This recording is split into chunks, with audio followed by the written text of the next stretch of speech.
How's it going, everybody, and welcome to the Minute Channel. Today is time to rank all of the Persona 5 Strikers dungeon. So what I'm gonna do is I'm gonna start going one by one, and if I ever speak about spoilers, story-wise, or anything, there'll be a spoiler sign on the side. There'll be a timestamp for every single one of them, so if you want to go through them, you can definitely do that along. Just know there may be some spoilers on the later of them. Don't worry, I'm not going to talk about spoilers on probably the very end of the thing, but I don't think I'm going to talk about anything bad or anything. I'm going to talk about more the layout and the way that the dungeon itself is settled. Okay, so let's go ahead and jump right into it. I'm going to start with the first dungeon, which is the Dungeon of Lost, which is gonna be here as an A rank dungeon. Now, what am I gonna do with this A rank dungeon? So basically, this dungeon here is one of the more interesting ones because I really love the way the dungeon was made. The dungeon is massive. In fact, it will probably take about 3 to 4 hours to beat. In general, the dungeon has a lot of big spaces. There's a lot of enemies to fight. It does a pretty good job as far as like taking you to the different areas, setting up a lot of mechanisms, you know, getting the acquaintance with the different mechanics of the game. Really, this first dungeon really a pretty good job as far as doing what needs to be done. Now, with that being said, there's some complaints that I have about this dungeon is that some of the puzzles that they have in this game, particularly in this dungeon, are really pretty dumb. Not good. They're not really well established. They don't really have a big purpose or anything like that. And I just really felt like they weren't really fitting anything here. So I really wish that some of the Persona games would just go away from dungeons because, frankly, that's one aspect that I feel like they still haven't settled pretty well on this part. So moving up to the next is gonna be this next dungeon here, which we visit here, which is gonna be this one right here. Well, actually, I think so, somewhere in between this and that. I'm probably gonna put it as a B. So this dungeon is a big too. Is almost as big as Shibuya as a dungeon. Sendai is interesting because it's the first dungeon outside of the dungeons that we have. And one of the interesting things is this dungeon is very much like some of the other dungeons here is literally the city of Sendai. What they did is basically they just have some rearrangements there. Now, some of the things that I like about this dungeon is the enemy variety here, as well as some of the different aspects. This dungeon had a lot less puzzles and it focused more on the fighting and everything like that.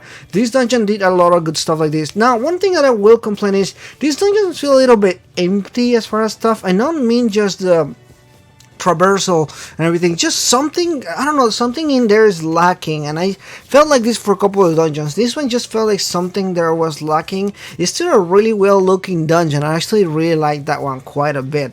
So moving up next, we're gonna be here with the next city, which this one is actually going to be a B as well. So one of the things that I liked about this dungeon was the fact that this one is, I always say, I like ice levels and stuff. So the fact that in this one you see the massive wave of Hee-Ho just running and everything is literally one of my best parts of the game. You also get to snowboard at parts and everything. This has just a really good stuff. I really like the layout of it. It wasn't just a simple top, left and right kind of thing. There was definitely a lot of stuff involved with this one, especially when it comes to like the layout of it and the snow and everything like that. There was a lot of pretty cool stuff with the layout. I actually really liked it. Overall, it just felt a little bit empty in some aspects, but at the same time, because of the layout, it doesn't feel like it is. This one is definitely smaller than the other ones. It's quite a bit smaller actually, but because of it's a lot of climbing and going up and then going down with the snowboard and everything, just some stuff I think that did pretty well here. Definitely on the funner side. Now this one gets a little bit tricky here because of the way that you visit the jails and everything, but the next one here is gonna be this one right here. Now this one is gonna be guys, it's gonna be a D for me. This one was extremely boring. So at this point of the story, you go to Okinawa I really thought that the Okinawa jail was gonna be more fun. It's in the beach. You can do so many ideas with beach and everything. But they decided to do an abandoned factory. Everything's themed as the abandoned factory. It's really an abandoned dungeon. In fact, there is no major boss battle or anything like that. You just go and fight some random boss in there. That one was just not good. I just didn't like the layout. It felt boring. The setup was like an abandoned dungeon was a cool idea, but the execution of it was really boring. Especially later on as you go all the way to the top, the layout is really small too. This is a really small dungeon. Overall, just not my favorite really. The next one is gonna be, for a lot of different reasons, Kyoto is really my favorite dungeon.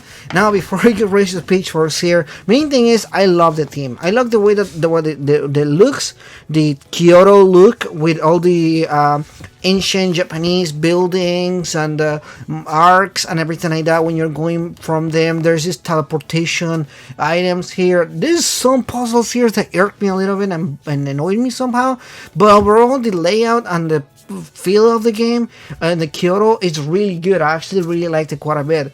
It does, especially because we don't really get to traverse much of Tokyo in the game. I'm sorry, Kyoto in the game. We only have Kyoto as kind of like this area that we can visit and everything. And overall, it's just, I really like that a whole lot. So that's gonna be my favorite dungeon so far. Next one here is actually gonna be this one right here. Now this one's just gonna be a B for me as well. It may even be a A. I think I may get rated to a B, to an A. This one just had, it was basically the anti-Shibuya. It had a lot of the same aspects. It reminded me a lot of Okumura's Palace because of the way that it looked and the way that it operated and everything like that.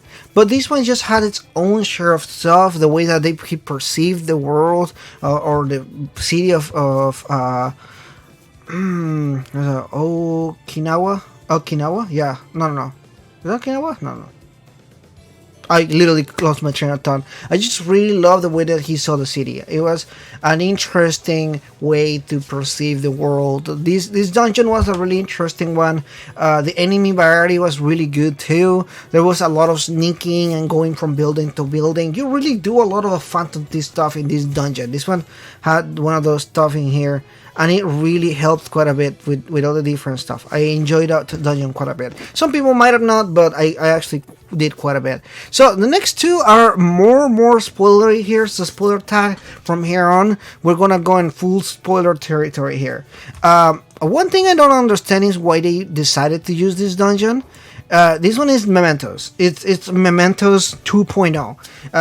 I do have my own special reasons why I believe in this is a part of kind of like Mementos and stuff, but this is a completely different video here. But the layout was boring. This was the shortest dungeon, and it really doesn't really serve a place for anything. It was just a really empty spot for them to kind of do this kind of stuff. I really didn't feel like they were trying really hard in here, so I really didn't like this dungeon at all. I thought it was literally the worst dungeon. It was worse than Mementos for a few reasons here, and this one just doesn't do the job that Mementos does. It's just that. Well, the final one is this one here. Now, at this point is really spoiler. At this point, it's gonna be a C for me. It's also not a very creative dungeon.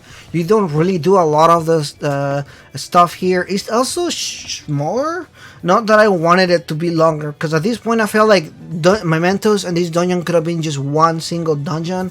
There wasn't a need for them to be two separate dungeons. Honestly, at this point it just kind of bothered me that they split up these two. It really feels like these two were supposed to be the same kind of dungeon. And they were like, well, what if it's a separate dungeon?